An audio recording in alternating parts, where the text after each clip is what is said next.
uh, my colleague. First of all, is the mic working? Yes, working. Okay, anyway. So first of all, uh, my apologies for coming a bit late. We tried all the flights yesterday night. Best was Japan Air, but it was all booked. All classes, everything was booked. I think it's a very popular flight. So, all classes, and it's a comfortable flight also, must be. So I could scramble through and very happy to be here. And Mr. Mayank Joshi and respected uh, Mr. Kaname Ikeda-san, President of Restec, and my dear colleagues, ladies and gentlemen. It's a very big, momentous occasion. We have been waiting for this time, and we have been working for this for the last 1.5 years because the signing of MOU is a big thing. So we always try to work out uh, on the nitty gritties as to what we need to write and the sensitivities of the words that have to be used. Today is a very wonderful day when we talk about the forest, the world's forests. And normally, when we talk about world's forest, we focus on the forest itself. Slightly, I would like to deviate from the topic and take the audience through the larger cause, which is environment and climate change. Yashwanji, can you play the video? He's trying to do it. So you can just play the PowerPoint. I've got links there.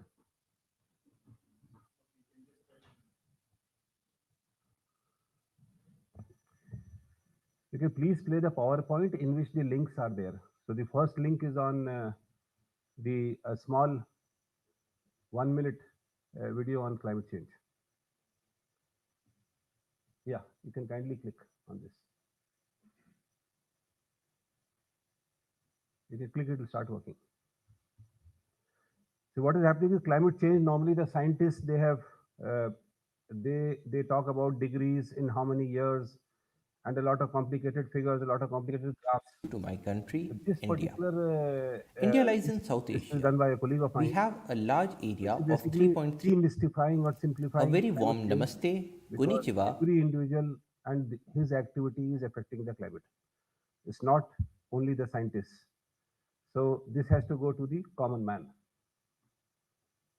Uh, the first And greetings link from has to be India. clicked.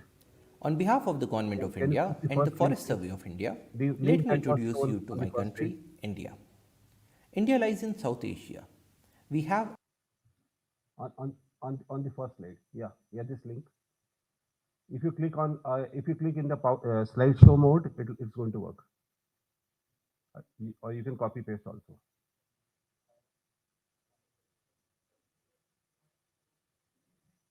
I'm sorry, we should have rehearsed, but I just landed in the auditorium.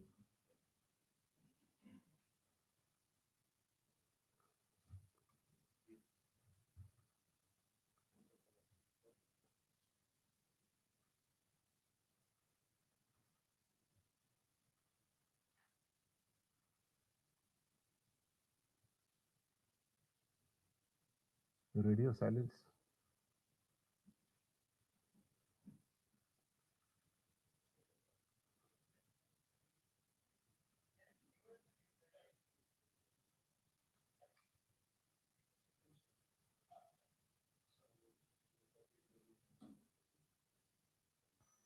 In case of any issues, we'll skip the link and we'll go to the PowerPoint.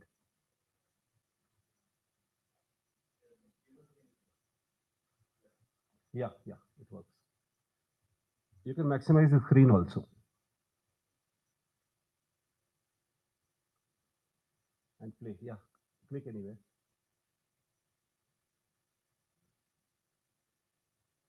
Oh, your audio is not there.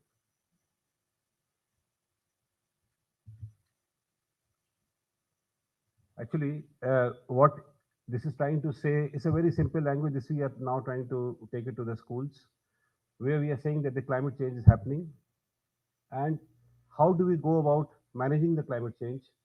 So two options we have: one is mitigation and one is adaptation. So in case we go for mitigation, a lot of measures that we are doing, going for solar and going for all those things, these are all measures of mitigation. So kindly click on the mitigation, please.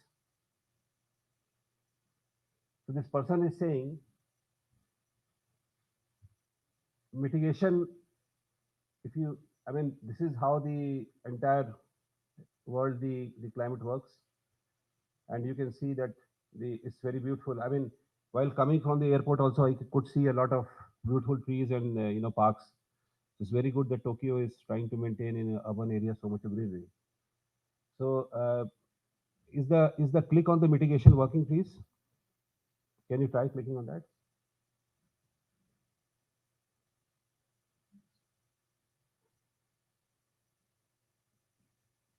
The audio is not there. So now you click on the adaptation. So now what we are saying is, how do we try to adapt to the climate? This is the last and most important thing that has happened. How do we adapt to the climate? For adapting to the climate, we are trying to, use air conditioners. Like I'm not wearing too much of warm clothes just now because the airport was heated, the taxi was heated, and this place is heated.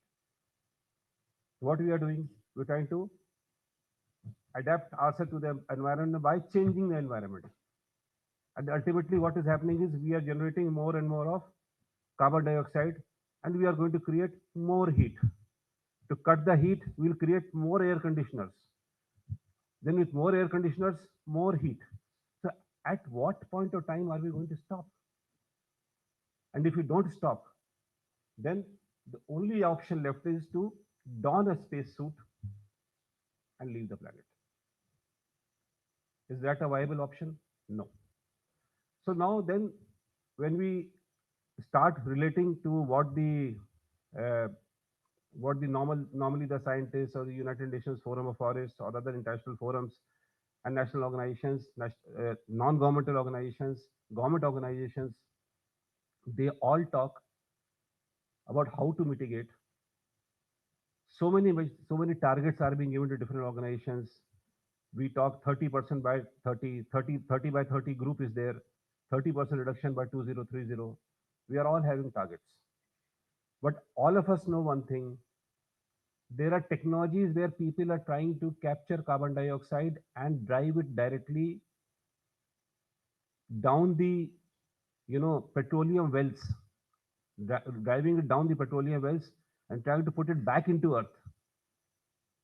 The technology is working and people are trying to do it. I don't know how expensive it is. I don't know the economics of it.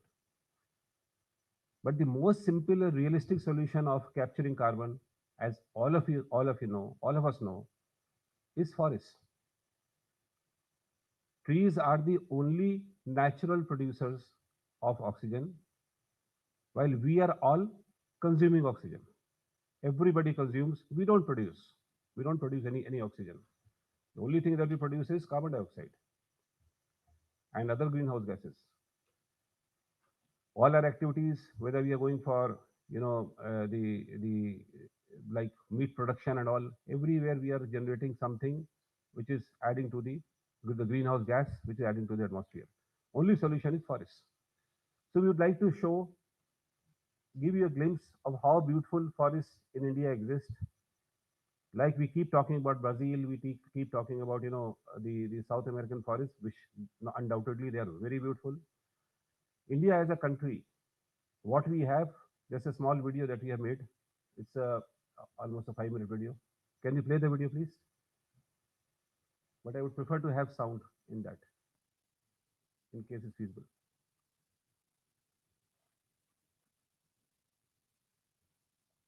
It's in the PowerPoint only. Point only. The link is there.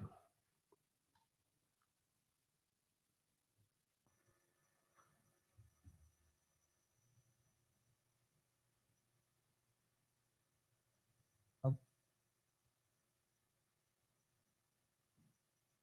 very warm namaste Konnichiwa and greetings from India. On behalf of the Government of India and the Forest Survey of India, Yeah, so your audio is working. That's good. a very warm namaste, Konnichiwa and greetings from India. On behalf of the Government of India and the Forest Survey of India, let me introduce you to my country, India. The India video is lies in not South playing. Asia. The video is not We playing. have a large area of 3.3 million square kilometers, and we are some of the oldest lands on this planet. Around 100 million years ago, when dinosaurs roamed the planet, we even shared our borders with Australia, Africa, Antarctica, and Arabia. Thus, we have had ample time for the evolution of diverse life forms. India's biodiversity is also assisted by our varied climatic divides on all our sides. The Himalayas on the north protect us from cold, while to the west, the Sulaiman Girthar geologic province protects us from hot and dry conditions. The Arakan and Pegu-Yuma mountains on our east provide us with ample monsoons, while the water bodies on our south give us an amicable climate. In addition, our natural geographical variations result in varied ecosystems. The Great Mountain Zone on the north comprises some of the highest peaks in the world and is very cold, while the Great Indian Thar Desert, mostly in our state of Rajasthan, is a parched, dry, rugged terrain with several limestone ridges and a unique desert biodiversity. The Aravalli Mountains to the east of the desert protect against the spread of desertification. We also have the Great Plains formed by alluvial deposits of Ganga, Brahmaputra, and Indus rivers. These are some of the most extensive alluvial plains on the planet. Rich with fertile soils, these are some of the most densely populated regions of Earth. The southern peninsular plateau is flanked by the eastern and western coastal plains. Formed from flood basalt flows, they owe their origin to the same asteroid impact that led to the extinction of dinosaurs, ushering in the age of mammals. These varied geographies have given rise to a variety of natural vegetation and habitats. We have alpine grasslands in the northern states with very cold and windy conditions. We also have alpine forests with coniferous and broad-leaved trees, and also deciduous forests where trees shed their leaves in drier seasons to conserve moisture. Many of these forests support majestic species like the Asian elephant and the tiger, which is our national animal. The dry deciduous forests, with their ground cover conspicuous by absence, similarly support a completely different biodiversity. The scrub forests of Rajasthan, with their scanty tree covers, support a contrasting set of species, while sand dunes also have their own unique biodiversity, with several endemic species that are found nowhere else on the planet. India has the only surviving populations of Indian wild asses and of the majestic Asiatic lions. We have lagoons like Chilika, a Ramsar wetland, and estuaries that support several migratory species of birds. We have cyclic climaxes like the Brahmaputra floodplains, supporting wild water buffaloes and greater one-horned rhinoceros. We also have shola forests, a unique dynamic equilibrium between grasses and trees. And we have equatorial forests with dense towering trees, and also mangrove jungles. Of course, we also have our marine biodiversity and several endemic species unique to our country. Despite having a large and increasing population, India has kept its biodiversity intact as conservation is deeply seated in our culture and religion. Our beloved Prime Minister, Shri Narendra Modi ji, has propounded the philosophy of lifestyle for environment at COP26 Glasgow, urging individuals to become pro planet people. We have successfully conducted the first transcontinental translocation of a large carnivore species and brought back cheetahs after over 70 years of local extinction from the country. We aim not just for economic growth but for sustainable and inclusive development. Green growth is one of the seven priorities in this year's budget. We are a member of the High Ambition Coalition for Nature and People and are committed to outperform the 30 by 30 target. We have taken up the bond challenge and are also creating an additional carbon sink of 2.5 to 3 billion tons of carbon dioxide equivalent through additional forest and tree cover by 2030. To meet these challenges, we have roped in our eminent institutions, including the Forest Survey of India, the Indian Institutes of Technology, the Indian Institute of Science, and the Indian Institutes of Science Education and Research. Given the multitude of diversity in our country, we are certain that the technologies and techniques we build will have global consequences. We are delighted to join hands for this one world. As a nation, we believe in the philosophy of Vasudhaiv Kutumbakam, one earth, one family, and one future. A very warm namaste. So the point that we wanted to make here is that India is having a large diversity as far as forest is concerned. Very cold areas where we have got tundra forests. Okay, vegetations where trees are of the height of a few feet, and we actually have the timberline beyond which there are no trees. Two very big desert areas where we have got desert vegetation, evergreen forests, deciduous forests where leaves are shed, coastal areas, mangroves, whatever work you want to do or want.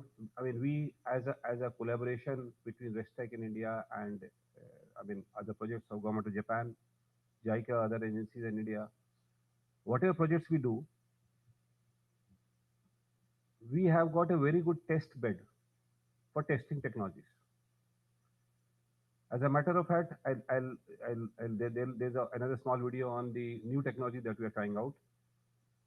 So latest that we are trying to do is on deforestation, and deforestation, finding it out using optical data and using radar data, especially in areas which are almost always covered by clouds, is a very tricky thing.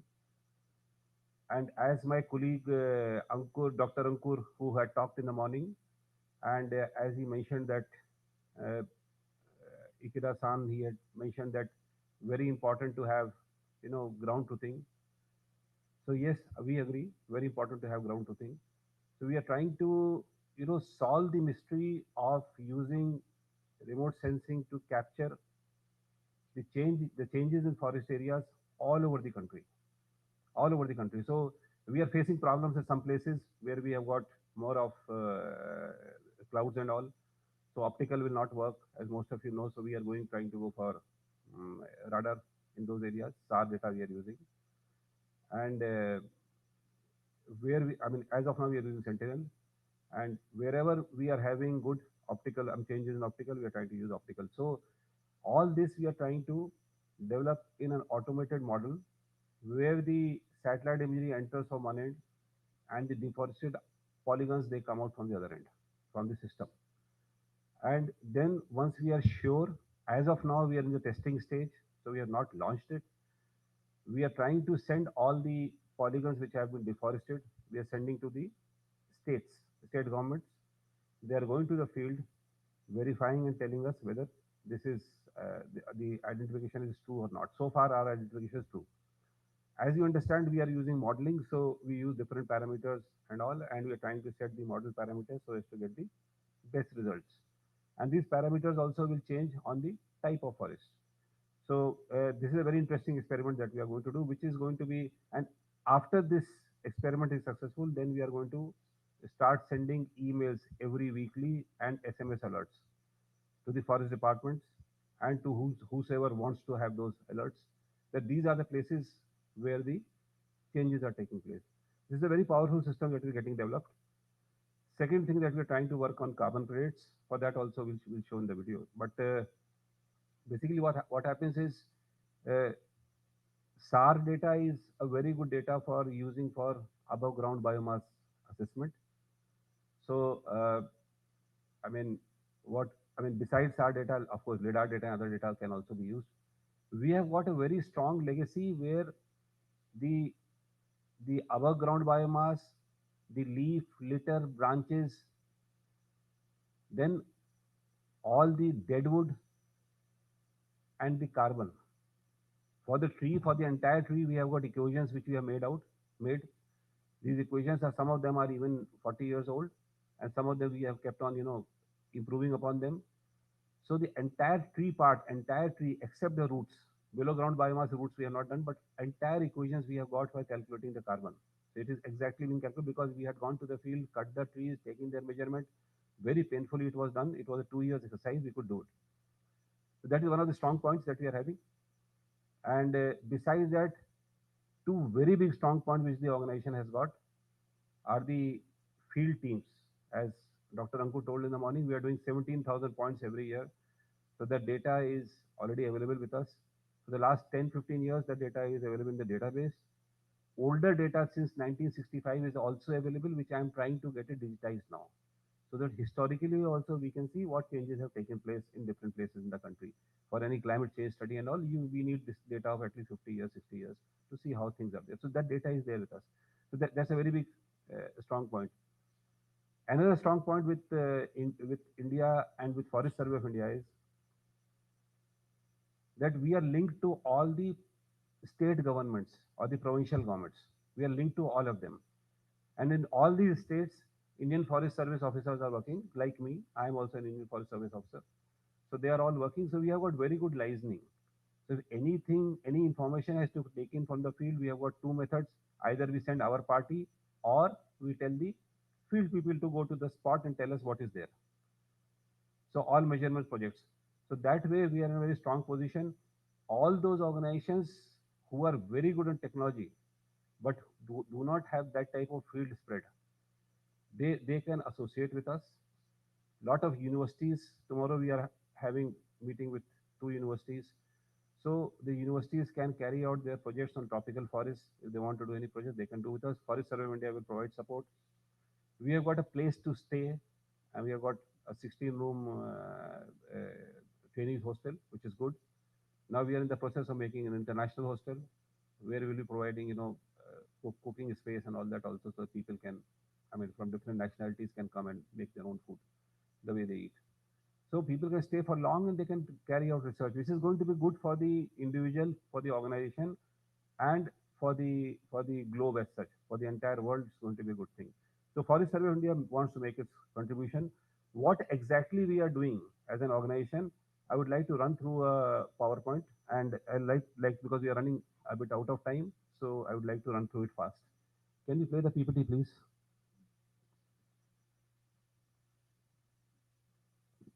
Yeah, next one. Yeah. So, when anyway, I've talked about climate change, and this is a recent red alert issued by the United Nations Agency saying that we are not on target as far as the targets that we have placed for greenhouse gases is concerned. We can read more about it on the internet. Next one, please. This we have seen. Next one. We are coming to Forest Survey of India, and our first president of India, Dr. Rajendra Prasad, he had said that I wonder if there is any other natural resource which gives us so much and of which we know so little. Forests give us so much, but still we don't know much about forests. We are still talking about the trees and the volume and the carbon. We are not really got into the biodiversity deep into it, how many insects and all. When we talk about forest fire, people say nothing happened. No animals were burnt. No, it's not correct. No big animals might have been burnt, but the entire forest is full of small different types of creatures. So anything that is happening, it is devastating. Next one, please. So I'll tell a bit about the organization, and then I'll be telling about the activities. Next, please. We started somewhere in 1965. This is our office building, and we have got regional offices in four regions. Next, please. Yeah, please keep clicking. Keep clicking. So 1965 to 1981, and then to 1986. 1965. I don't know many people will be here from that time, but during those days, timber was most important, and how much it was production forestry, how many trees can we cut for getting more and more more and more revenue out of forest. Revenue orientation was there. Later on, we shifted to conservation orientation. So this is what we are doing. Next, please. Next. So what is happening is these are the forests. As you can see, tree canopy density more than zero point 0.7. Next one, please. Moderate canopy density, zero point 0.4 to zero point 0.7, zero point 0.1 to zero point 0.4. These are what we call as open forest. This is scrub. So this scrub, as you can see, is all the bushy vegetation. It is not that scrub is bad. I mean, it might not be the best place for sequestering carbon, but definitely it is full of animal life. You have got scorpions, you have got snakes, you have got so many things living over here, and I mean reptiles especially, birds. Next, please. Forest Survey of India, what we are doing, which normally is a process, we take the satellite imagery and we take the maps, and then we do the interpretation, ground truthing, and we get the classified map. So besides doing the 17,000 points forest inventory inside the forest and outside the forest areas, every year around 4,000 to 5,000 points are done by ground truthing is done by employees of Forest Survey of India. Okay. And another 4,000 to 5,000 ground truthing for forest cover mapping is done by the State Forest Department. Because when we are making polygons and we are saying that we have the forest has been cut here, it has improved over here and all, we want field verification. Field verification is the strength of image processing. So we carry it out, the ground truthing, and we come to the classified map. We have been doing every 2 years we have got a cycle, and we have done, this is the 18th cycle that I am working now. Since 1987 we have been doing it. Anybody who wants a copy of the presentation, it will be made available. You can take photographs, I have no problem, but if you want, I'll give the copy to the embassy as well as to Mr. To Respect. Anybody can take it. So this is the forest and tree cover of India, and you can see on the northeastern side, those states are having these states, they are having a lot of greenery. We have a greenery over here, and this area, these are the green patches. These are the Western Ghats. Beautiful vegetation is over here. So we are blessed. We are blessed by God, and it's a good situation. Next one, please. Forests as such have been rising gradually. We do have population pressure. We do have population pressure, but at the same time, lot of conservation efforts are going on. So there is a continuous increase in forest cover as such. Next one, please. National Forest Inventory is the inventory that we go to the field, those 17,000 points. Next, please. So growing stock of the forest, bamboo resources, carbon stock. See, whatever you do with the growing stock, ultimately it gets converted to carbon. And we have got 133,000 grids, which we go. In 5 years, we complete these grids. So initially it was, this is for the trees inside forest areas, and outside forest areas, we have got a 10-year cycle. And around 50 variables are collected. Many of them we are not using. We are simply collecting them and they are available in databases. We are only in the report publishing, we are publishing only a few. But lot of data is available for people to carry out research, which is open. Now entire data is open. Next one, please. The country level design. Next one, please. This is the plot. We have got circular plots. FAO, Food and Agriculture Organization, they have got square plots, but we shifted to circular plot. We found them more efficient in the field. Next one, please. Growing stock in the country, as forest cover increased, the growing stock also has increased, growing stock continuously, and 4.26% was increased between 2019 to 2021. My report for 2023 is also due, which will be published in a couple of months. So around 4%, 3 to 4% increase in the growing stock is taking place every year, which is a good news. Next one, please. Similarly, carbon stock is also increasing. You can see the carbon stock was 7204. Now it is, the increase is 79.4 metric tons, million tons in 2 years. So next one, please. Forest fire, as you can see, the devastation that I was talking about. I mean, when it starts, even we had a human death also. One of our forest guards, he died last year in the forest fire. Forest guard means an employee of forest department of the state. He could not escape the fire and he was killed. Before that, we had an unfortunate incident where in Tamil Nadu we had a fire, and we had to rescue the trekkers who had gone inside, but still some of the people you could not save. So it is there. Next one, please. Keep clicking. Keep clicking. So basically, what we do is We go for the pre-fire alert service. That means we tell every week we send that this is we have got a model. On the basis of the model, we tell that these are the areas we are going to have forest fire. Then daily we are sending alerts on forest fire monitoring. This is we are using the as of now we are using the NASA satellite. But recently, around a week back, we have started using that JSP satellite. Is there? I was told because I was having some problem in the Terra and Aqua. So one another satellite is there, Remy. JSP, JPS was the name. They've added that to the system. It's passing almost the same time as SNPP VIRS. So we have added that to the system, and that's in near real time. The large forest fire we are doing where we have got more than 3 pixels connected, 3 pixels or more connected. We have got a portal and we have got fire prone area maps and web map services, web feature services we are providing. Next one, please. Next slide. So, I mean, I'm leaving the PowerPoint. If I start describing, it will take some time. But this is the entire flow chart of how we are going. We are using the Canadian Fire Weather Index. But besides the index, we are also using a lot of local data that we have collected for our country. And we have categorized the areas into extreme risk and very high risk. And all those points where we get this category of extreme and very high risk, because this is a dynamic thing. These are static. This is static data. This is static data. This is static data, but this is dynamic data. So wherever all the pixels where we are getting the extreme risk and very high risk chances, we are sending the alerts, telling that these are the areas. Next, please. If you see our alerts, these are the grids. The blue color are the grids where we had given the alerts, and these are the number of detections. So almost our model is working. I'll not say the best. It still needs to be improved, but it's quite close. So when we are telling that more fires are likely to take place because of all these factors, more fires are actually taking place. So all those areas where people are taking our fire alerts seriously, they are able to, douse the fire very fast. What happens is the SHBP VIRS and the alerts from Terra Aqua and Terra and Aqua, the Modis alerts.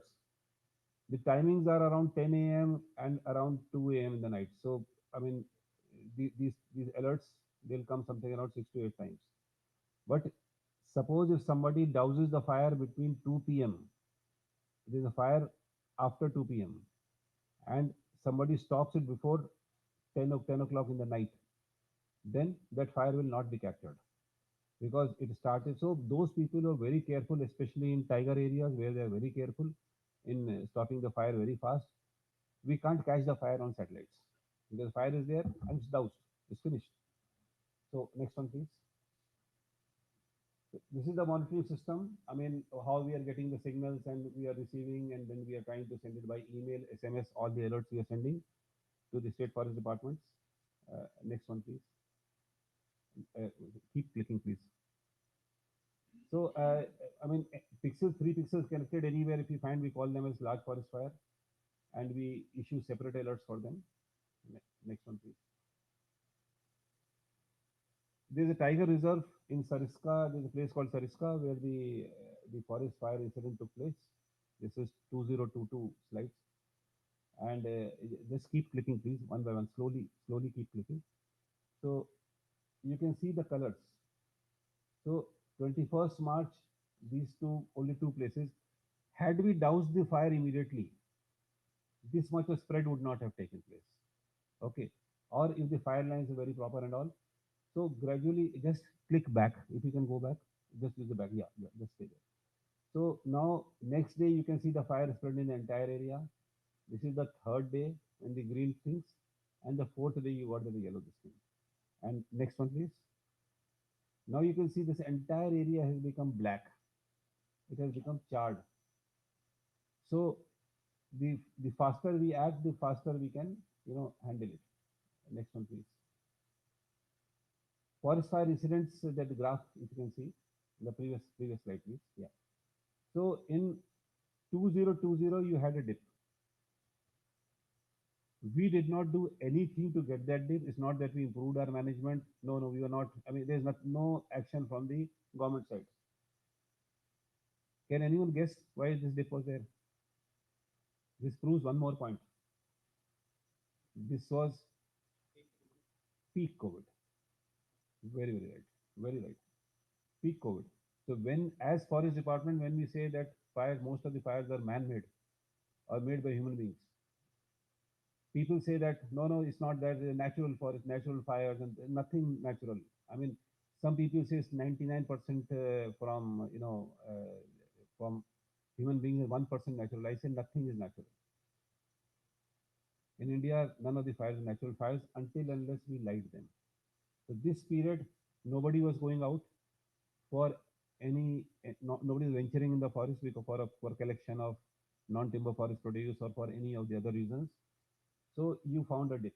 Normally dips will be there because one year you will have more fires because the fuel load has accumulated, and next year once the fuel load has burnt, so you don't have any fuel load on the ground for burning, you are going to have less fires. But that is a cyclic thing, I accept. But such a big dip was only because of COVID. Next one, please. So international commitments also we are handling. The Global Forest Resource Assessment Report for India, I mean, we have been doing Forest Survey of India, that's for the entire country, for the global FRA also. For that only I was in Japan in October last year because we are having a workshop here, all countries of Asian region sitting together and trying to work it out. So NATCOM, then biannual report, RED Plus, we are taking monitoring the targets, NDC. So how much carbon? 2.5 to 3 billion tons is the target that we have set till 2030. We will be achieving it. And next one, please. Now, what we are doing, as I was talking about the application of SAR and all, there's a small video we would like to play. If you click on the link, also it should work because I had hyperlinked it. Before you close this thing, this is a beautiful picture of. Can I see the picture again?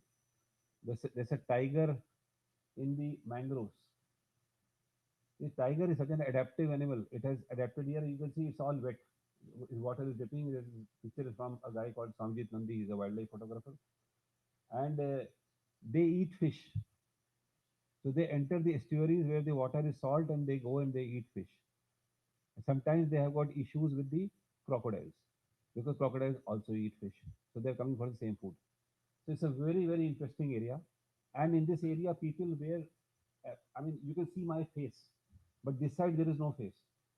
So tiger normally attacks from the back because, I mean, it knows that you are looking this direction. So most of the people who go in these forest areas, they wear mask here just to confuse the tiger that, I mean, this side is my face or that side is my face. Tiger does not know. So, I mean, there's a method of saving. So, anyway, you can run the video. India's forests are beautiful. I mean, besides tie up with the Restec or no tie up, all of you are welcome to come and explore.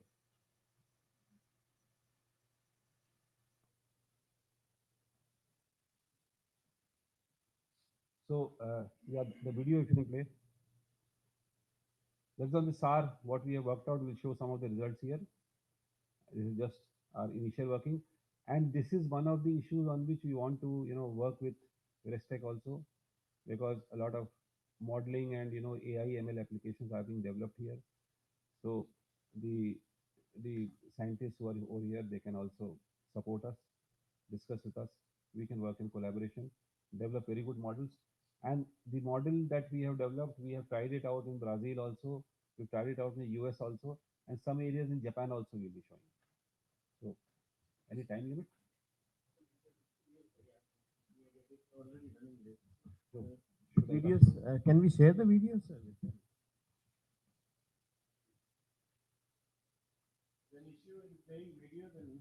It's a 2.5 minute video.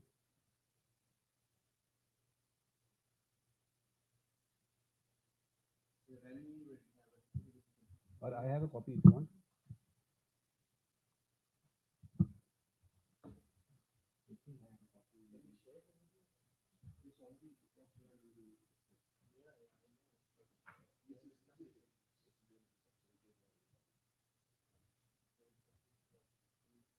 But anyway, I mean, since we are running out of time,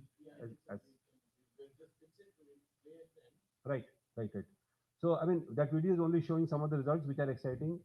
I was told that JICA is having some projects in Brazil. So we also try to run the model in Brazil, and Brazil actually, uh, because of the rainforest, you get very good reflectance when the trees are there. When the trees are not there, totally the entire spectrum changes, the NDVI changes. So catching deforestation in Brazil is very easy. It's very easy. So our model is also caught. At some of the areas at the base of Mount Fuji, we have seen the cultivations changing. So which is a bit difficult to catch, but yes, the model with some tinkering, it would catch that also. In India, anyway, we are catching deforestation. So we'll talk to. So, second thing is point of interest is, which the video is having, is about the carbon. So carbon calculation, carbon we are doing for the country. So we can do it for other countries also where we are having, I mean, Restec is having projects or any other institute of Japan is having projects. So I would like to end here, and thanks a lot for the patient listening. I apologize again for coming late. Next time I try to come at least a week in advance so that I don't. So even if I start walking, also I'll reach on time. Okay. So thanks for the audience, and thanks for taking so much care. Yeah, thank you, Dr. Anup Singh ji, for general overview of the exercise work and then what we are going to do. We can take during the panel discussion. We are running late, so I think Remy will have a very difficult time in managing it. The rest of the time we are already late, so please have it quickly. So yeah.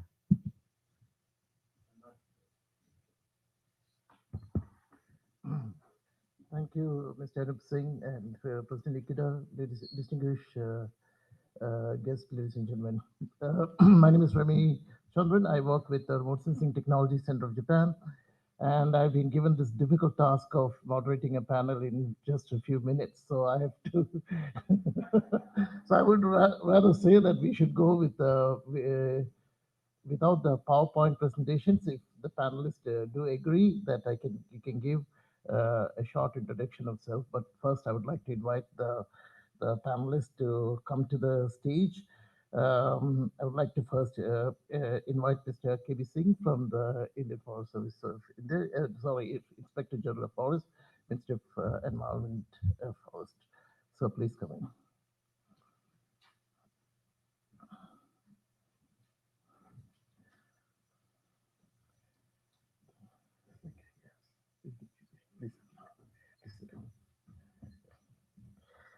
And then I would like to invite Mr. Goseki Kazuhiro from the Ministry of Agriculture, Forestry, and Fisheries.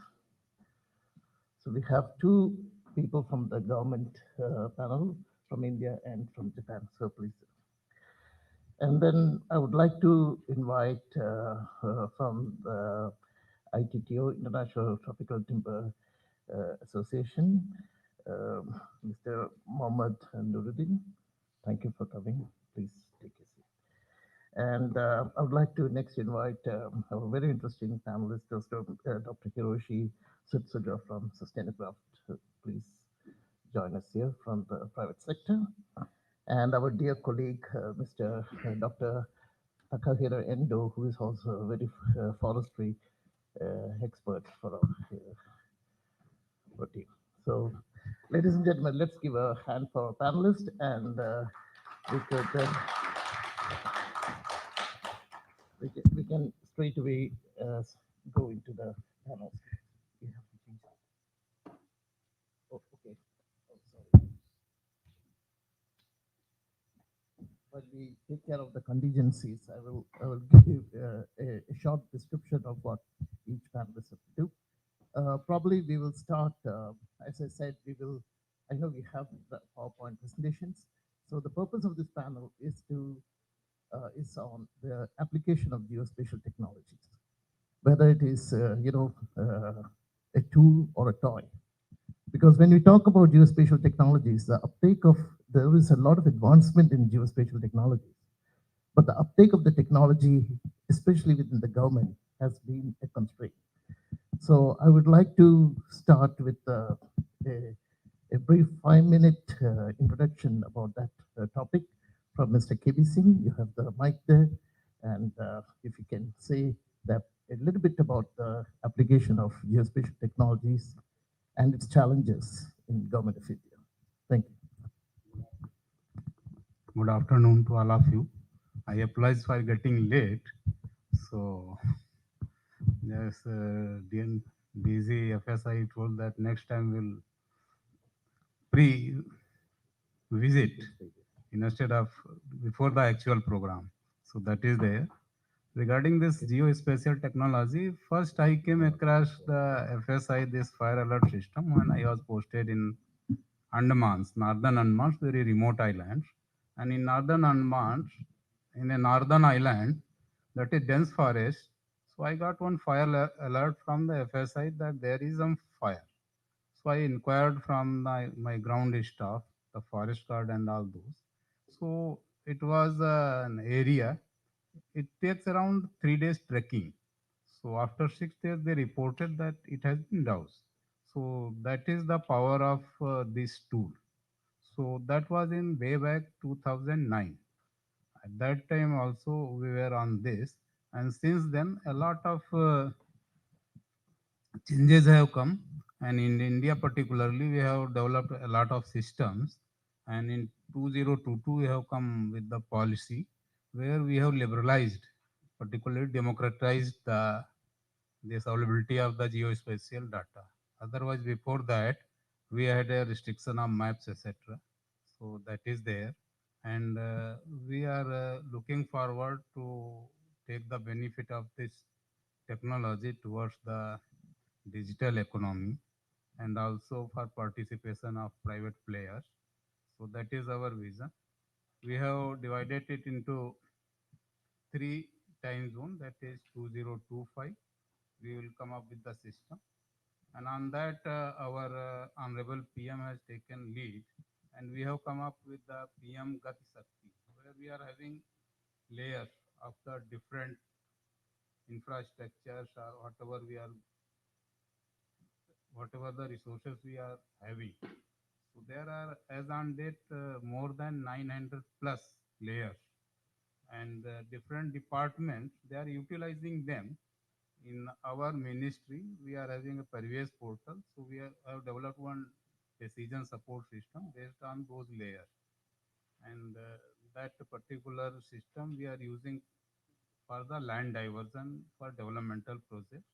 So that is one use, and we are coming up with the plantation, that is Green India Mission, that we have launched for the taking action for the climate change. So there also we are dovetailing all these parameters to take up the area, which area we should take for this plantation, and what will be our approach. That is there. Can I quickly interrupt? Can I also explain a little bit of the challenges? Challenges are there. Just I am coming. Challenges. The basic challenge in India is that availability of the connectivity. I would like to inform all of you that mostly I have worked in those areas, particularly in northeastern states, where the connectivity is very poor. And when the connectivity is poor, the ground staff, the staff which is working in the field, it's very difficult to train to them, because actual access, etc., internet connectivity, it is not that smooth. That is one. Then there are changes, frequent changes. So we have to update day by day. That is there. And the most that we call it noise. So it is an innovative technology. A lot of things are coming. So sometime what happens, until unless standardized format comes, so there remains a lot of confusion, particularly at ground. So these are the few challenges, and the other one, what hope I am perceiving, that AI, blockchain technology, and all those real-time analysis assets, that will do the work. Thank you, Mr. KP Singh. And next, I would like to invite Mr. Goseki Kosuru for giving 2 points on the opportunities and challenges of emergency in Japan.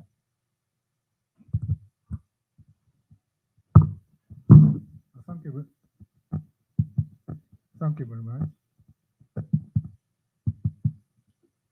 Is it working? Okay. Thank you very much.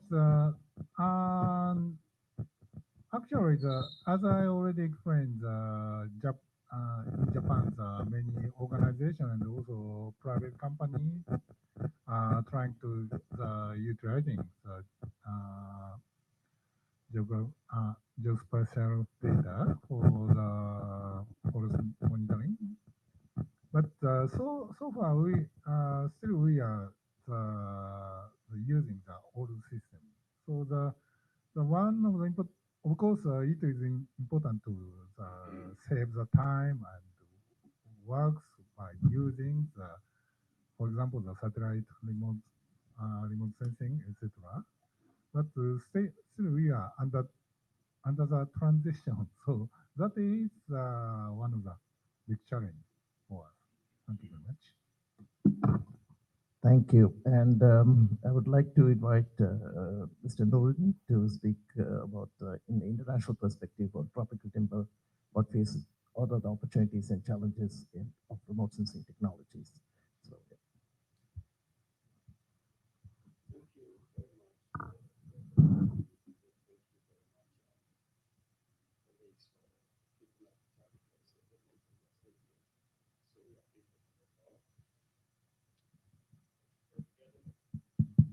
Okay.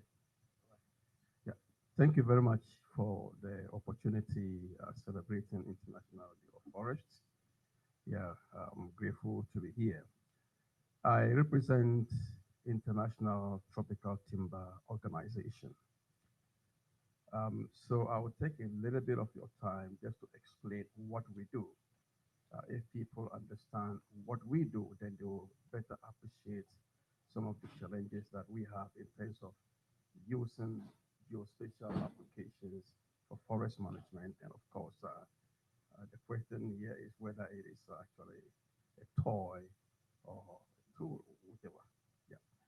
So International Tropical Timber Organization is headquartered in Yokohama, here in Japan. And then we have 76 members.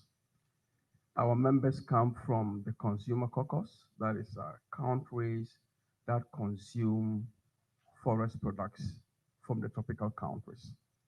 And there are 39 members, which includes Japan.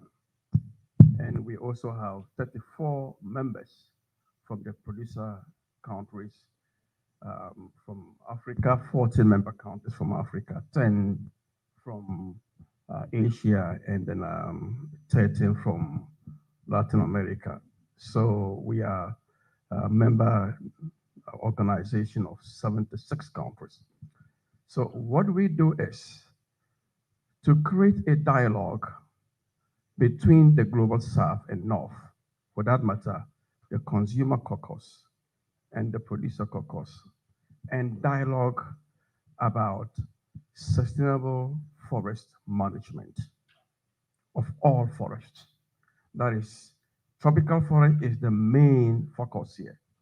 But of course, we also have people from the advanced countries that consume tropical forest products. So we have this dialogue headquartered in Yokohama where we together, producer caucus, consumer caucus, come together and talk about things that affect tropical forest management. And of course, whenever people talk about tropical forests, the first thing they talk about is illegal logging, forest degradation, and all of these things. So the point here, if we understand that these things are happening, why are they happening? There are a lot of drivers. Some of these things are issues bordering on livelihood. And of course, we also have the trade component where we go in to cut trees for trade and then ship to, the Western countries. So there is the need to have this dialogue where we can sit down together and tackle some of these things that is affecting the forest. and also contributing to global climate change and also affecting biodiversity. So it is only when we come together that we can be able to work together and at least be able to tackle some of the issues that confront tropical forests.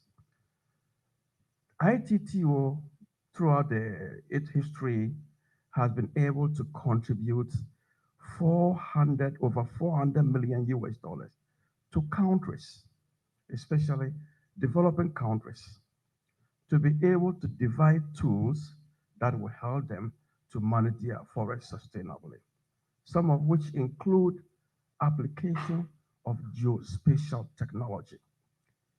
We have countries that have actually gotten funds from ITTO to be able to do that. What it means is that they are also contributing to the dialogue of climate change.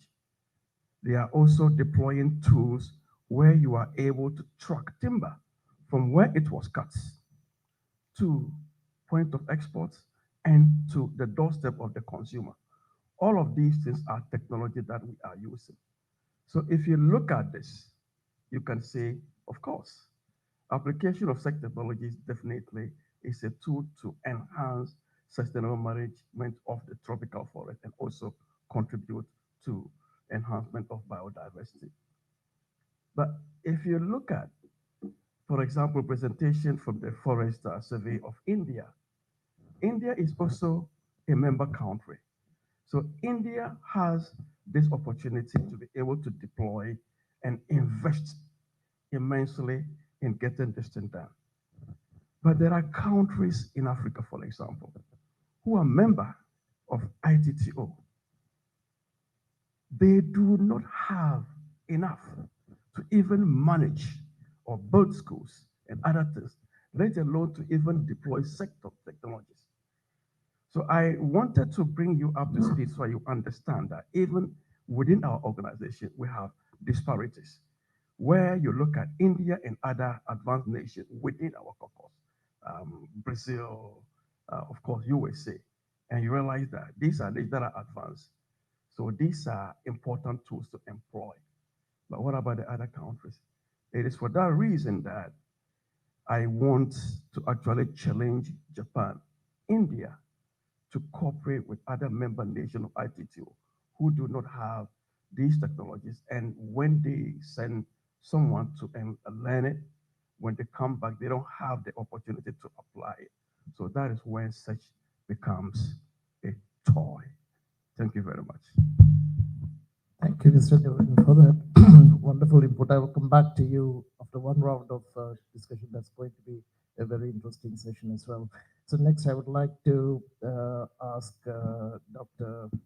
Hiroshi Setsugu to start first with why you started Sustainacraft.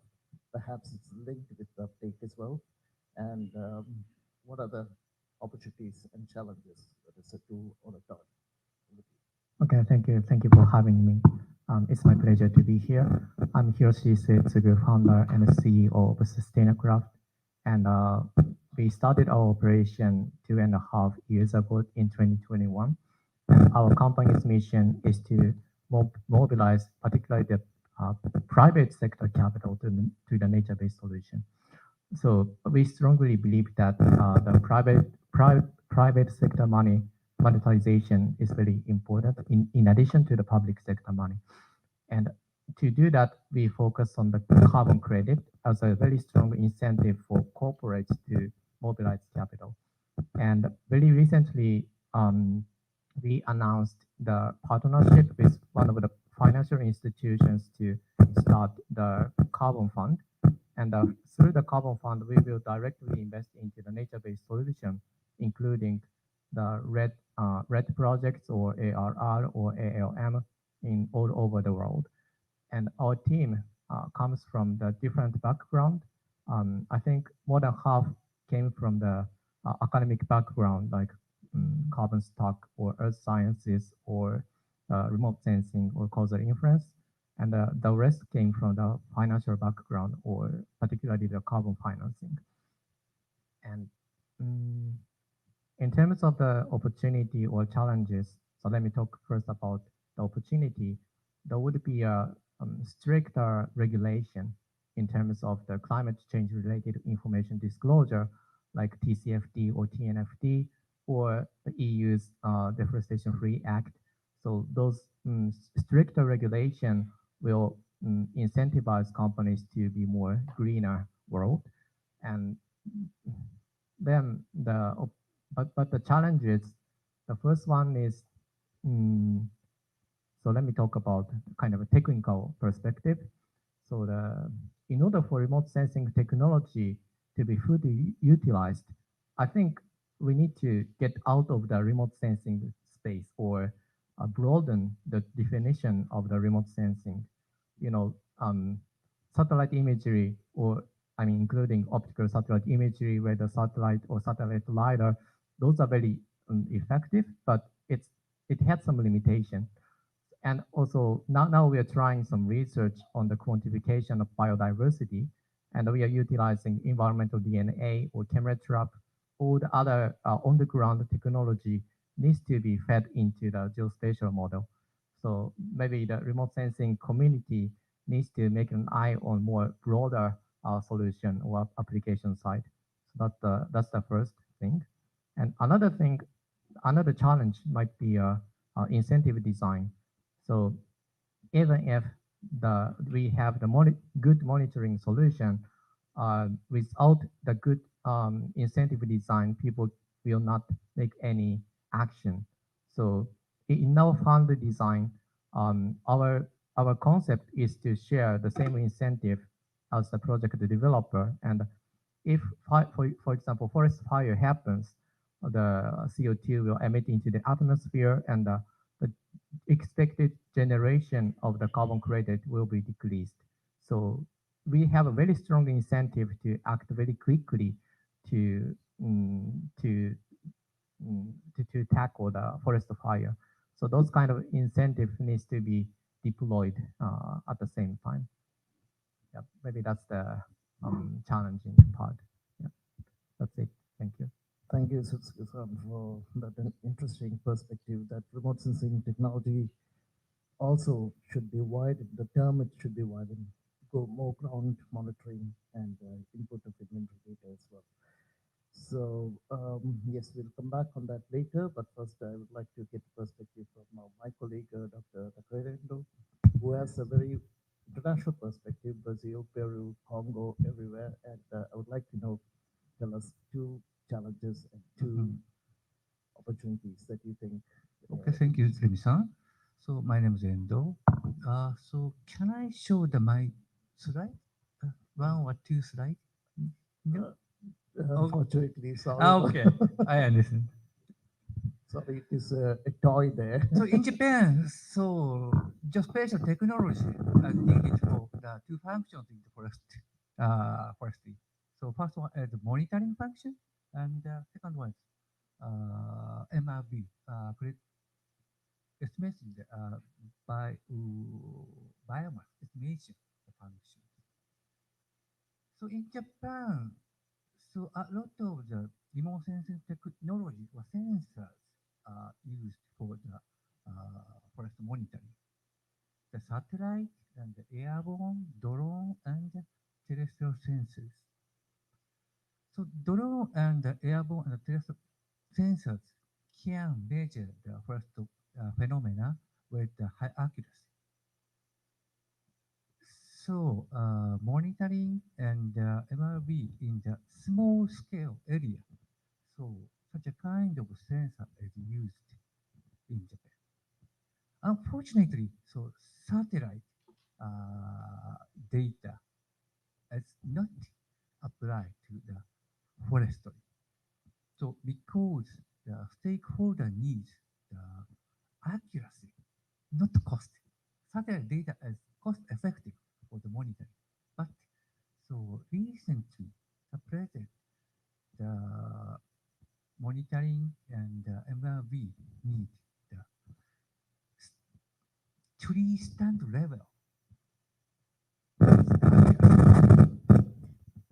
accuracy. So can satellite data cannot apply such a kind of application. So, my opinion, so in the satellite remote sensing, so accuracy and analysis effort or, of the satellite data is defined as the satellite data quality multiplied by the suitable technique. So accuracy and the effort depend on the two parameters. So recently, so a lot of satellite is launched for the measure our globe.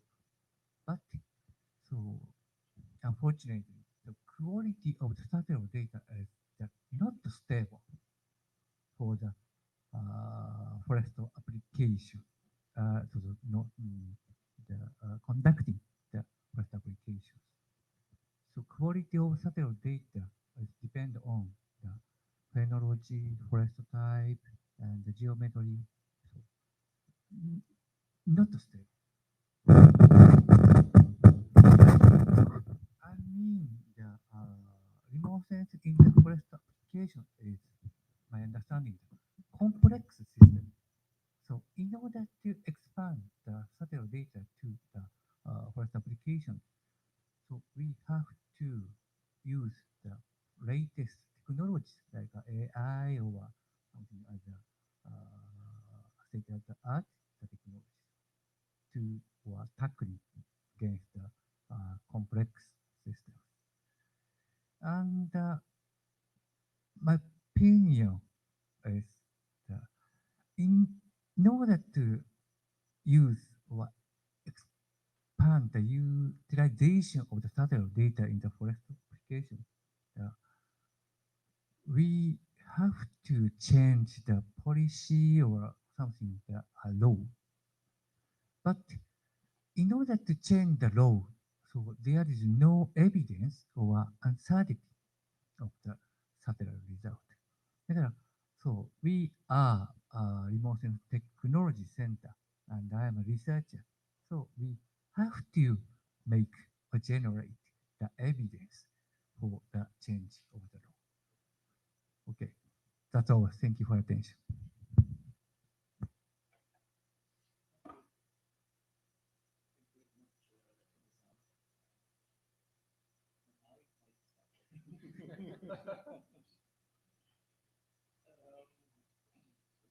No, it's okay. Thank you.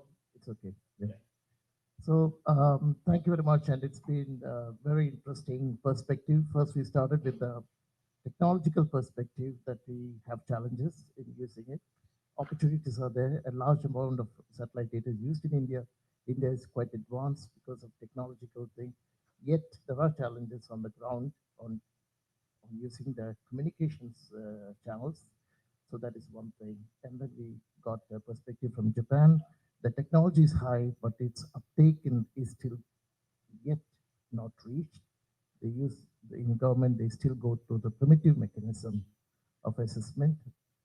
And from ITTO, we got a very interesting perspective about the digital divide in geospatial technologies and how there is a big divide among the ITTO countries in the use and the application of geospatial technologies, though ITTO is under one framework of different countries together.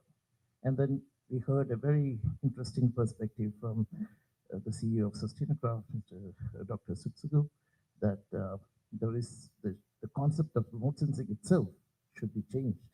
Instead, that we should move into ground-based monitoring and understanding the reality on the ground before we even use just one spatial technology as well.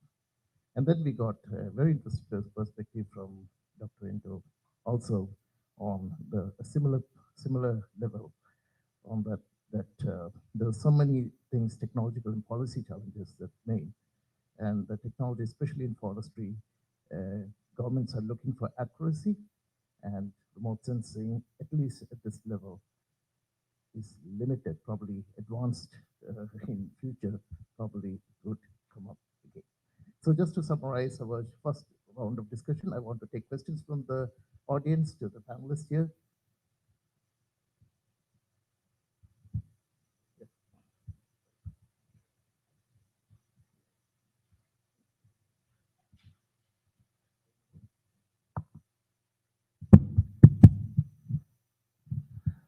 Hello, respected dignitaries.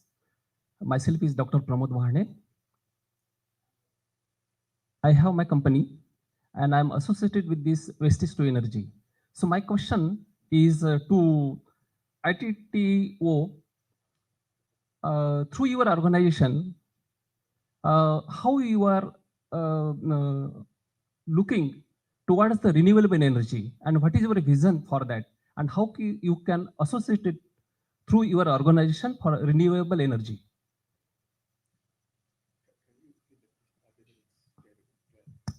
Uh, through your organization, how you can associate and what is your vision towards renewable energy and biodiversity. Yeah, thank you. Just to remind you that the panel is on the geospatial technologies, so if you can also relate to the theme of the panel, that'd be nice.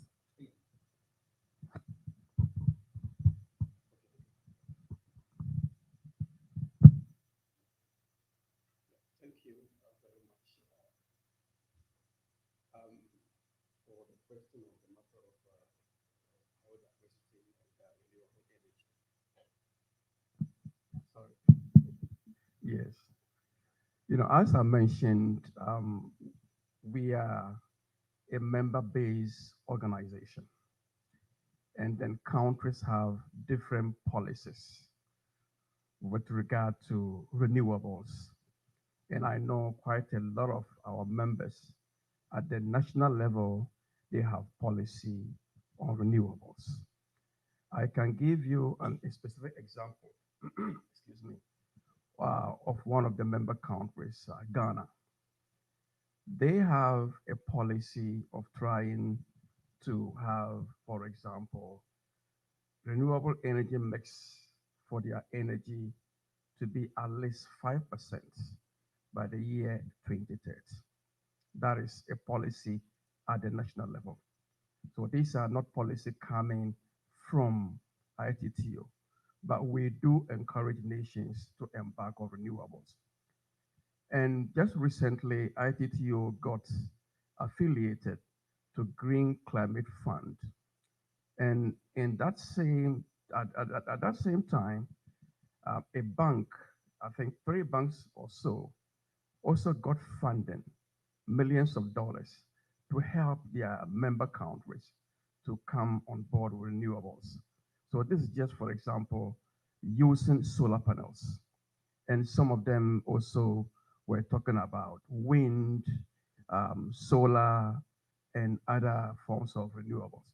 So this is not something that we actually enact in terms of policy direction from the ITTO, but we are very much in tune with our member countries by way of encouraging them to look at renewable energy mix in terms of national dialogue or national policy.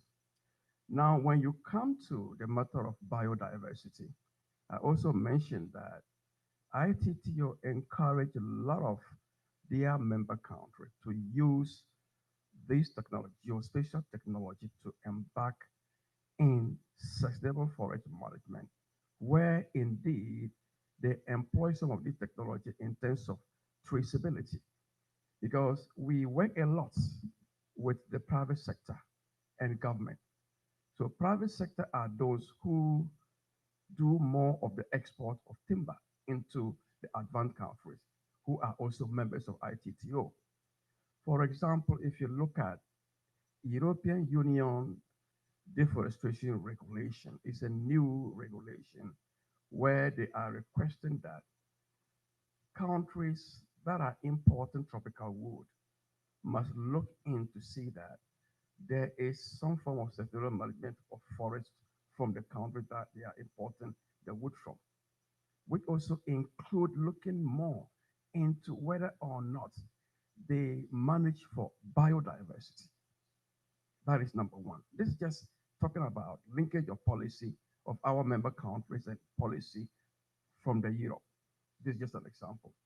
They are also saying that, for example, to be able to place a product into the European market, we need to get where it is coming from. And they use the term geolocation. So these are issues of traceability. How do you do geolocation if you are not employing technology in terms of geospatial or GIS, remote sensing? So this is where our members come in by way of deploying technology to do that. But that notwithstanding, we already have traditional way of sustainable forest management where managing for diversity is one key that we have to look into. But I wanted to also bring in the matter of technology so that you understand that our member countries deploy technology in terms of SFM and also in terms of managing for biodiversity. But the traditional way of managing forests also incorporates biodiversity. Let me give you a critical example. Countries that are our members, that's ITTO, from developing countries. A lot of people live along the fringes of the forests, and they dwell a lot in picking up non-forest products from the forest, which include protein, animal protein. So these people are educated to understand that if you go on taking trees that is embarking on illegal logging and then you are not managing the forest very well, this protein that you are getting would no longer come. So those animal protein that you get would no longer be there. So what it means is that even the traditional management of forests, biodiversity incorporation is very, very key, let alone having to go into matter of tracing product from where the tree was cut to the point of export. So traditional way, biodiversity is key. Using technology, biodiversity is key. And of course, I have to say that there are a lot of colleagues here who have some form of technology that they want to actually deploy. In this country, especially the producer country, there are a lot of opportunities. There are a lot of opportunities out there that you can actually come to ITT, you can dialogue with that, we can give you, contacts. You can contact focal point of countries where technologies are still not developed. And that is a very good way that you can start in terms of deployment of this technology. Thank you very much. Thank you, sir. Thank you very much. And thank you for the question. And is a yes, yes, sure.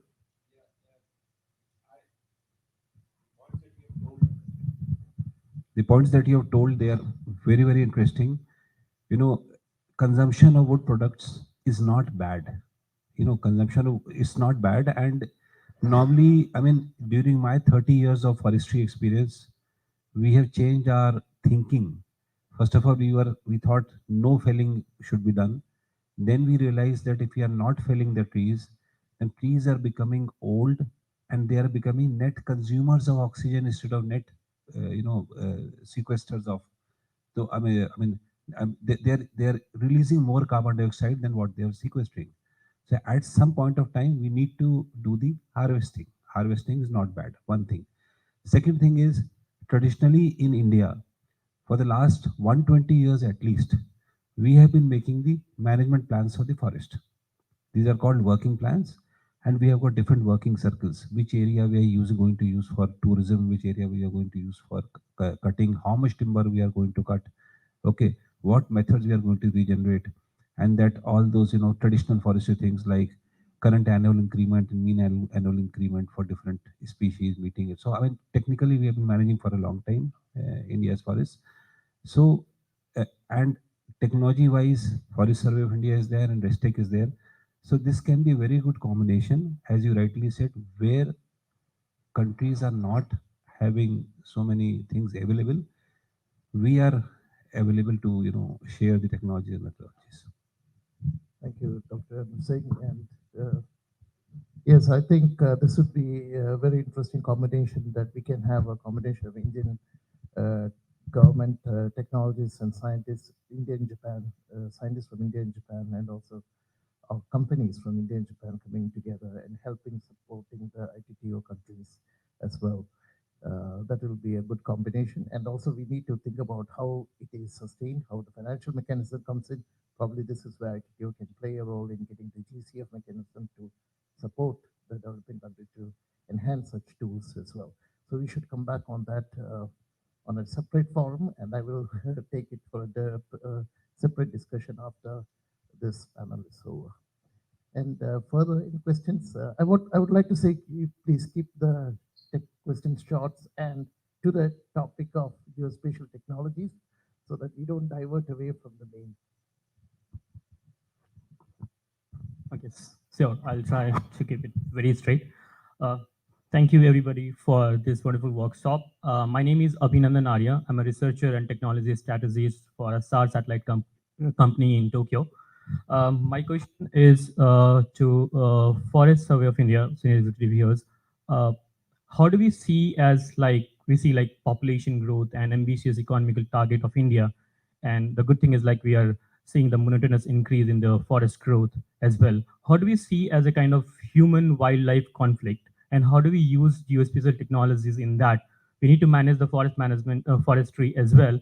And we have to take care of, let's say, urbanizations and population growth and ambition economic growth target of India. So if you can give some light on that, that'd be great. Thank you.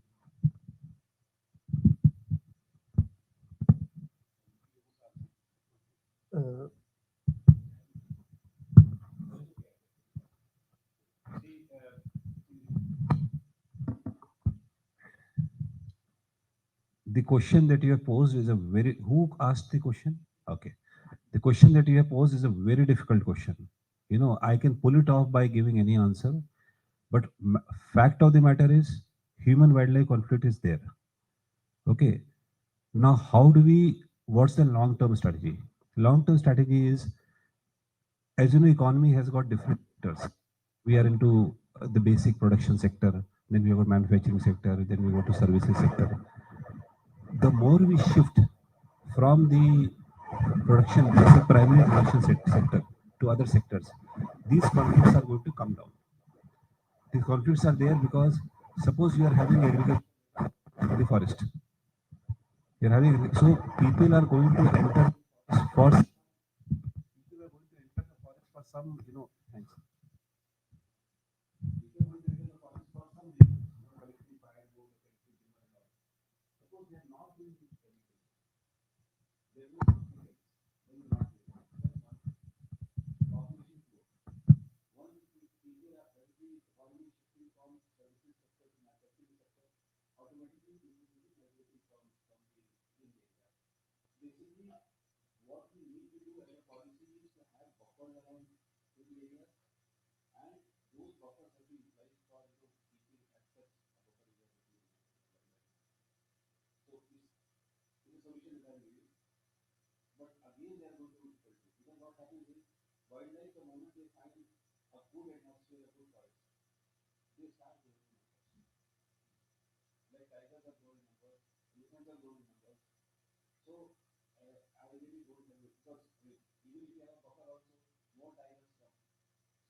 Thank you, Mr. Anup Singh, for taking that interesting question. And as a forester, you are the right person to answer that as well. So, yeah. Population growth, it is the forest, conflict with the forest or the health of the forest, it is not directly dependent on the population growth. You take Northeast India, there is zoom cultivation. So earlier what used to be there, the local subsistence agriculture, they used to a lot of the area. But now the next generation is shifting to the cities, so those areas are abandoned. So certainly population growth is there, but the forest cover is less affected. So it is very complex, depends upon situation to situation. There are other examples also. So just I wanted to highlight this. Thank you very much. And I also want to say that among the audience, we have people who have worked from civil society organizations who have worked in India on these issues as well, on human wildlife conflict and other issues as well. Thanks. Yes.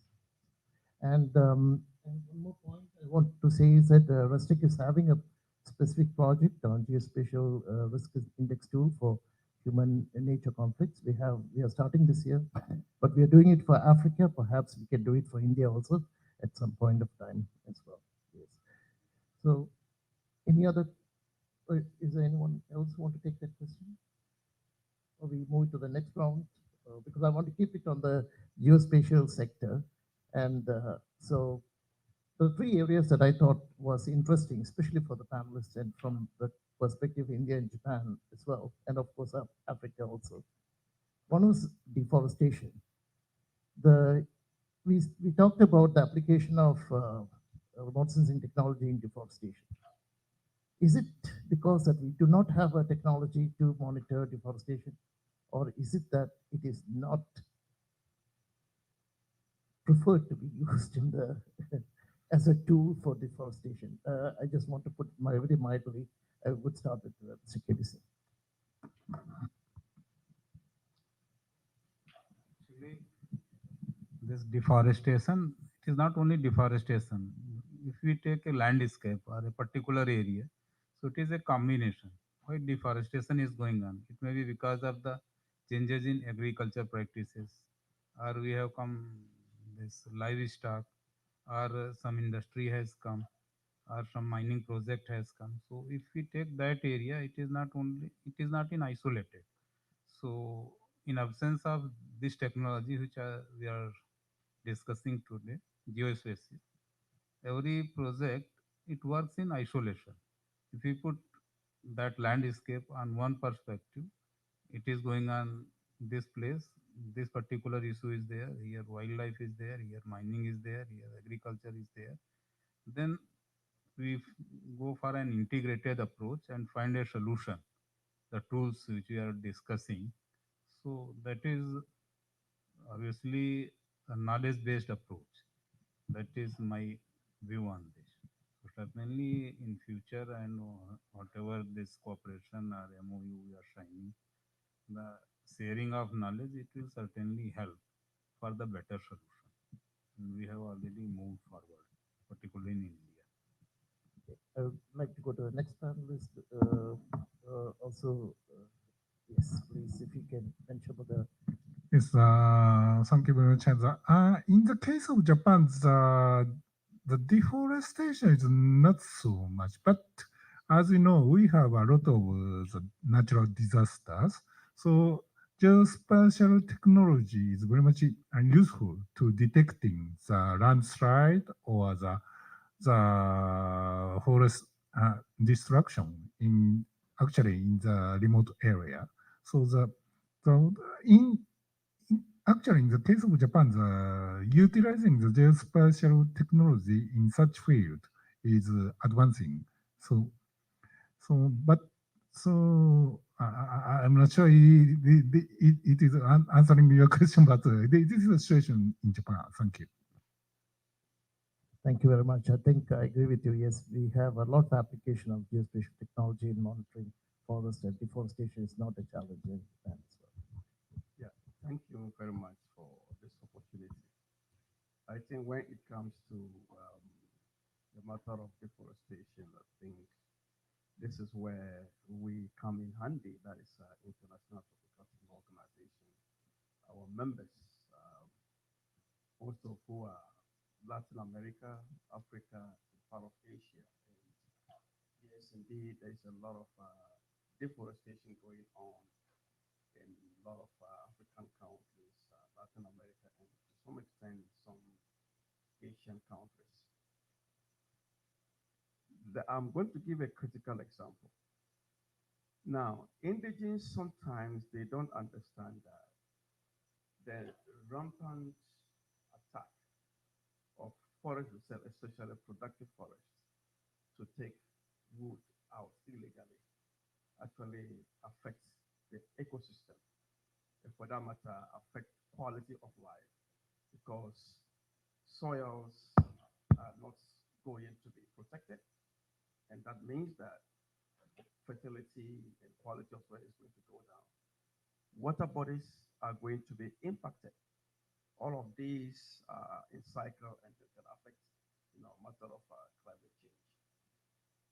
So, in some instances, having the opportunity to deploy technology, especially remote sensing wise, take pictures of what is happening inside the forests, looking at the degradation of the forests, looking at forming a lot of patches and all these things.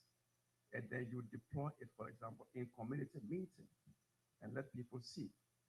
You see, these are your own activities that is getting our forest, to lose the quality of the forest in terms of ecosystem and biodiversity. So you must stop.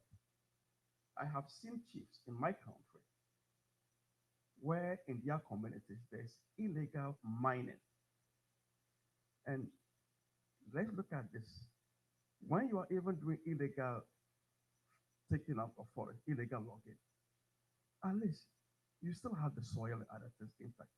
But when it is illegal mining, you take out everything, almost everything, and the impact is enormous.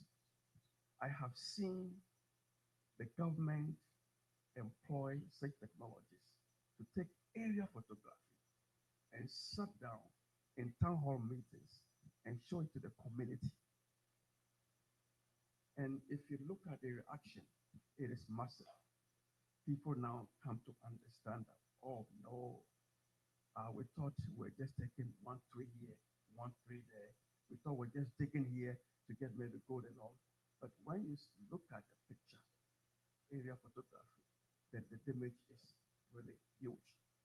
So in all fairness, technology is actually contributing to educating people about the effects of this devastation on the forests, quality of the forest, and even quality of their own life and livelihood. Thank you. Thank you very much. And, Susan, please. Thank you. I strongly agree that education is a key for the RED project. Last year, I visited Brazilian Amazon RED project site, and they offered education for more than 10 years. That was the essential part to prevent deforestation from happening. And last year, we have published the academic paper. It's all about baseline quantification. So one of the challenge is that we need to quantify what's unobservable. So we need to estimate what would have happened in the absence of the human intervention. So that's a very difficult part. Remote sensing technology can monitor the forest canopy or binary classification, forest or non-forest. Particularly, it's possible for Latin America, Brazil, or Colombia. But still, it's very hard to estimate what would have happened in the absence of the project. So we have developed the scientific framework to do that. And we need to incorporate the road network information, soil characteristics, and landowners information. That's the very difficult part. It's very impossible to gather the accurate information. Maybe that's the one challenging part.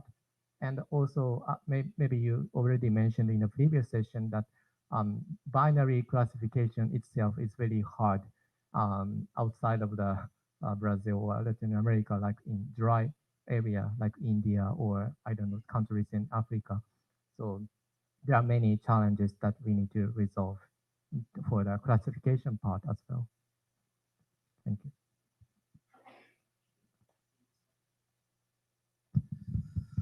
Okay, concerning the degradation, so our company are working carry out the business concerning the degradation.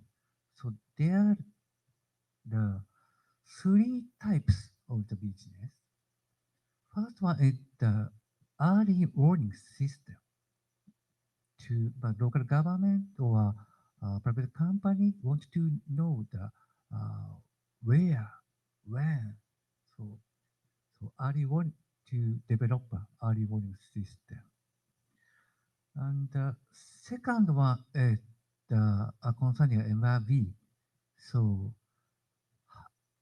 they want to know the removals.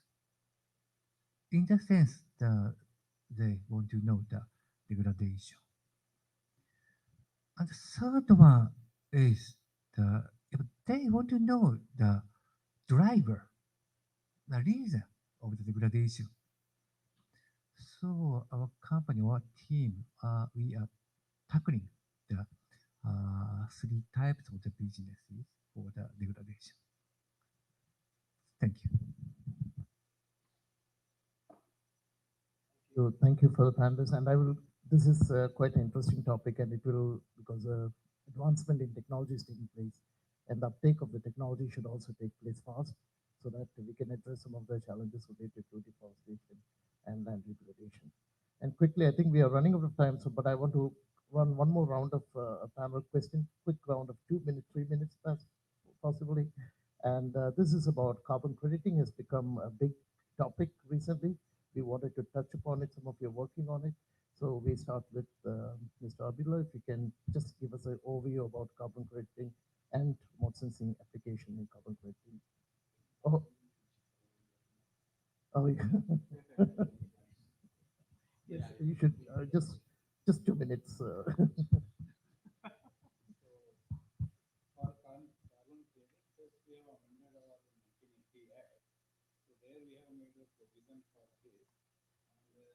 We have started a program also, Green Credit Program in the Ministry of Environment and Forest. To start with, we have taken up the public sector unit, we are coming up for the business plantation. So they will be given the carbon credit, particularly and we are coming for the diversion of any forest. And that will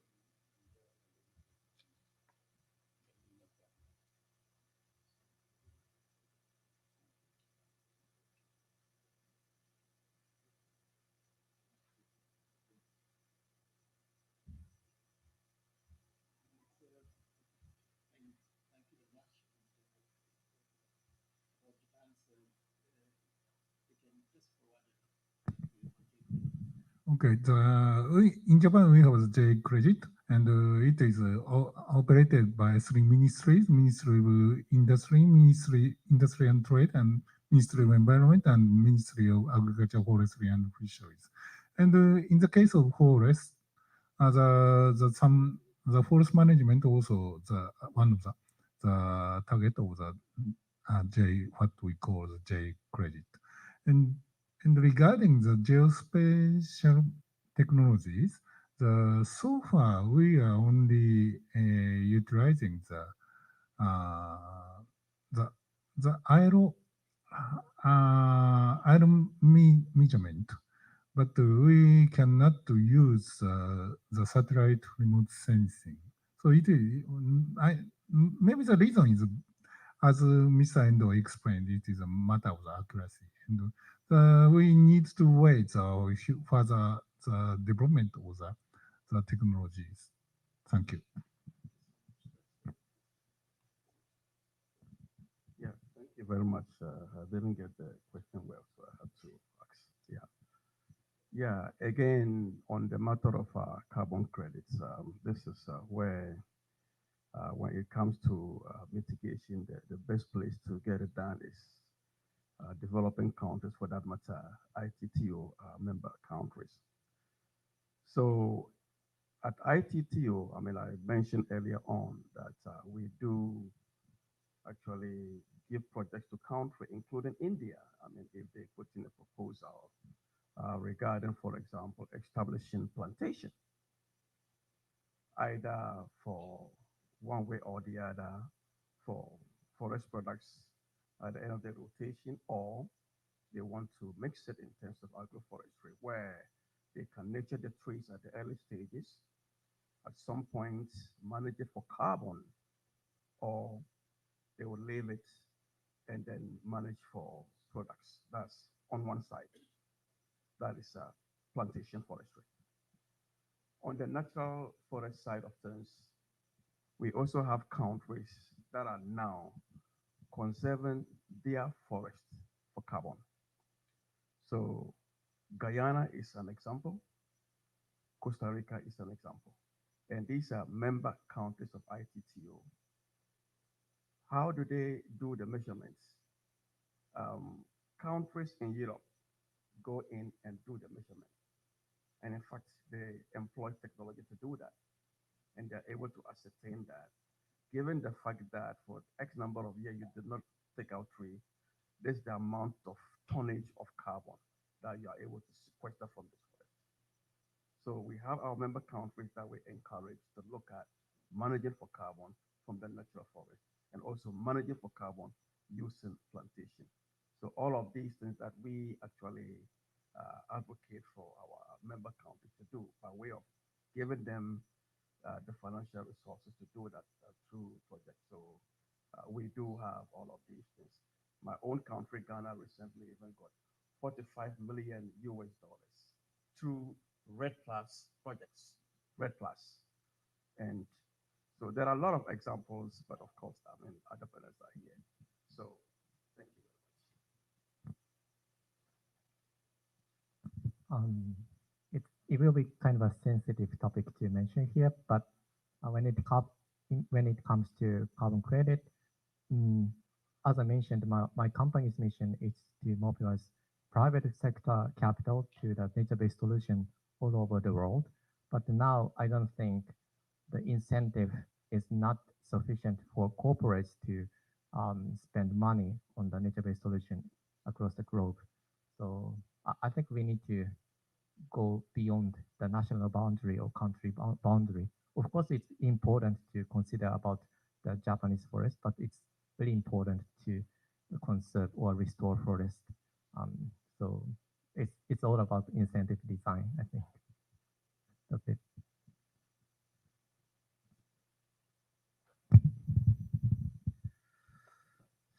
So,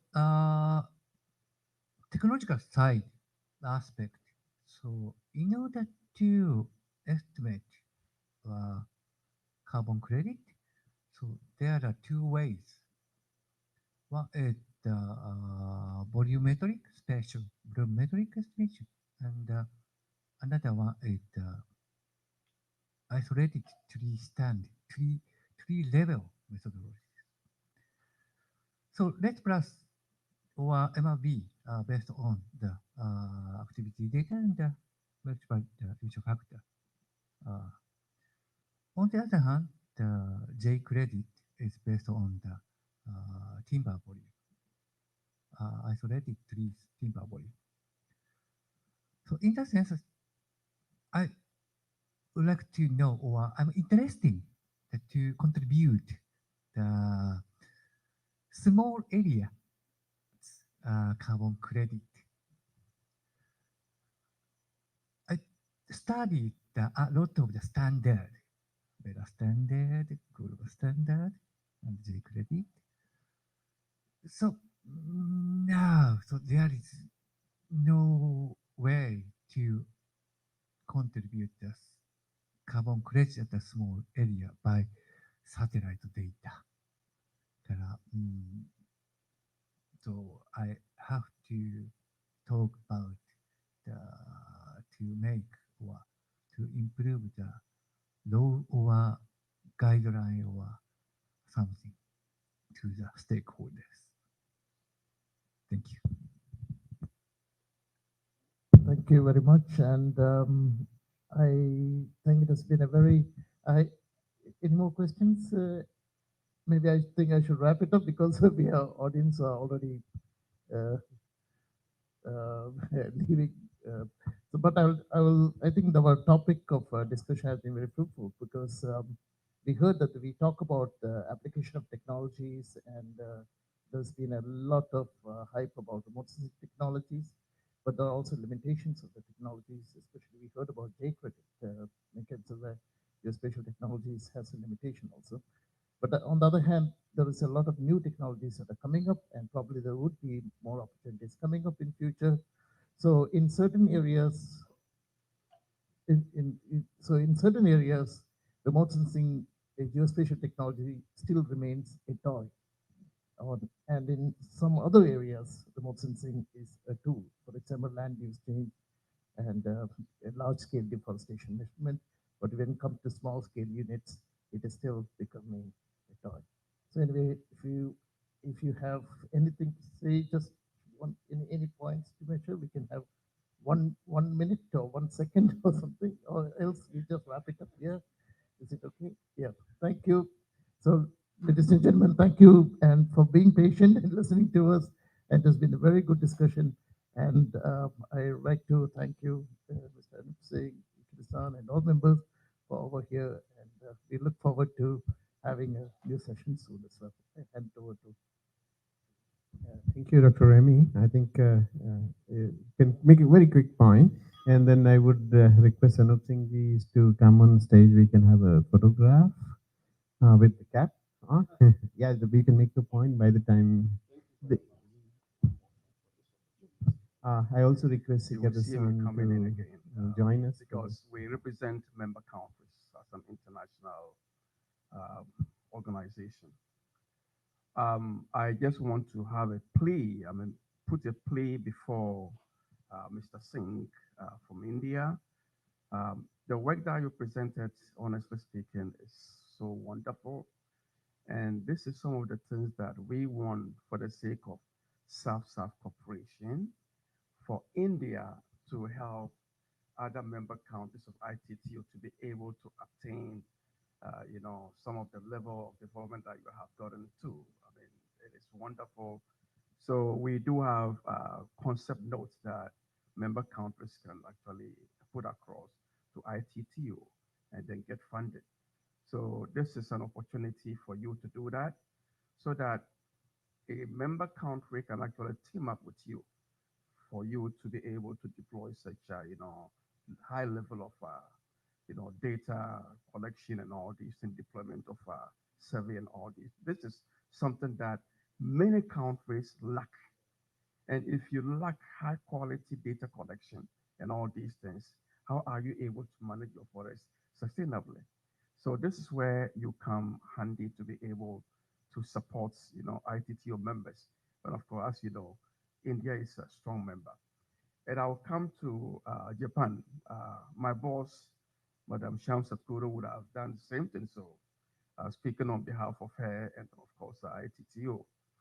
Mr. Keda, you actually did mention that you give us some support, and we really welcome that. And we also want to invite you to our office in Yokohama so that you can sit down together with your team and see how your organization, Rexel, can actually help us because these are technology that we need a lot in developing countries. And it will be part of your contribution towards human nature,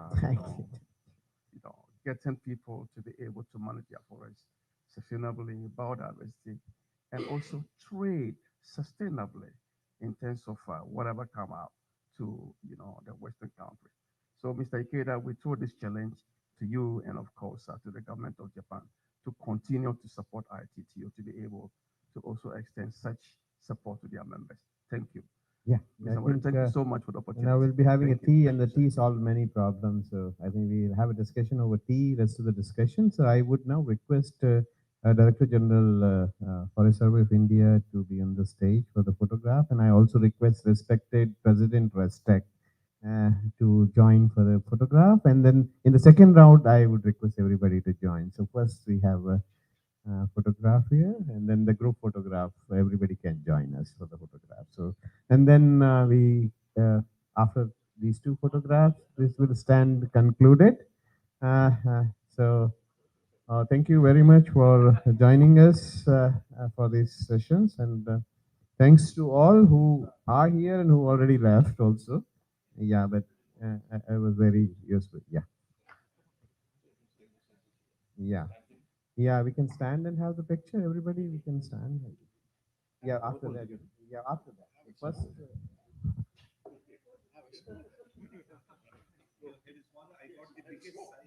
Sir, please stand here. This is the center. Please forward.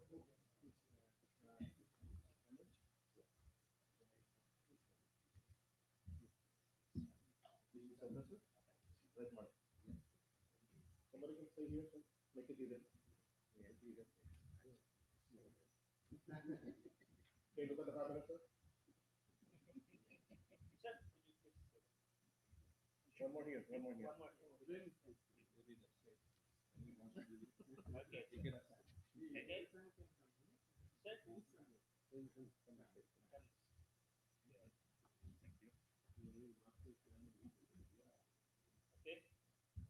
1, 2, 3.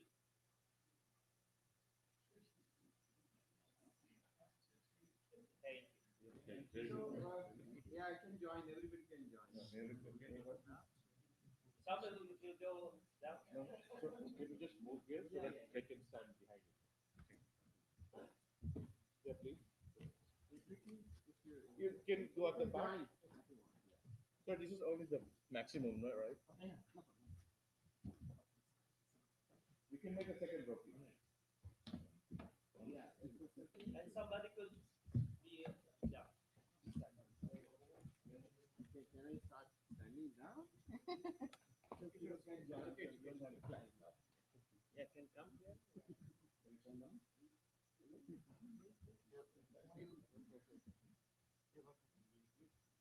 I think everybody can come and stand in the picture. Yes. Okay. Yeah.